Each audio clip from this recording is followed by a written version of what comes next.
Em binomiologia, página 3, primeira linha. Poderia exemplificar o binômio cérebro reduzido para cérebro ocioso?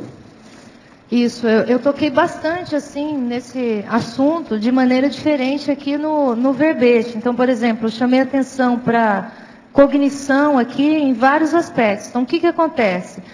O indivíduo que ele não prioriza o desenvolvimento do seu cérebro, né, em todos os sentidos, considerando aí todos os atributos mentais que a gente pode desenvolver.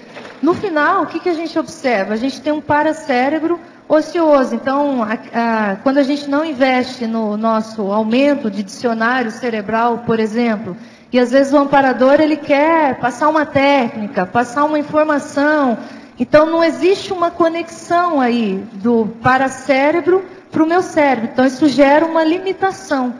E nesse sentido é o próprio traforo ocioso, né? Então, se eu tenho um cérebro que eu posso aprender muito, por que eu vou deixar então esse cérebro ocioso? Né? Então vale a pena a pessoa pensar nisso também.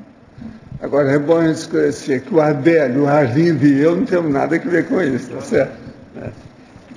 De que maneira uma consciência com problema cerebral faria para evoluir e descobrir os seus trafores?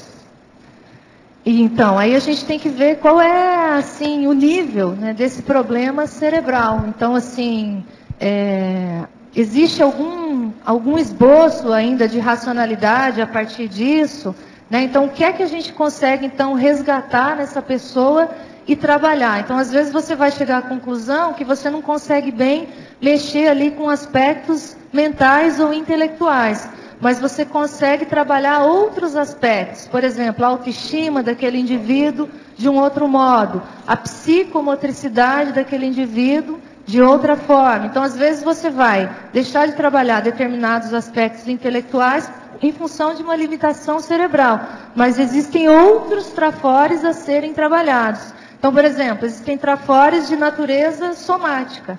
Então, a higiene, né, o cuidado com o soma, a saúde, né? Então, como é que a gente pode trabalhar esses aspectos, né, nesse indivíduo? Então, a gente não pode limitar, né? Trafores com base também energéticos. Então, como é que se ajuda esse indivíduo a trabalhar nesse sentido?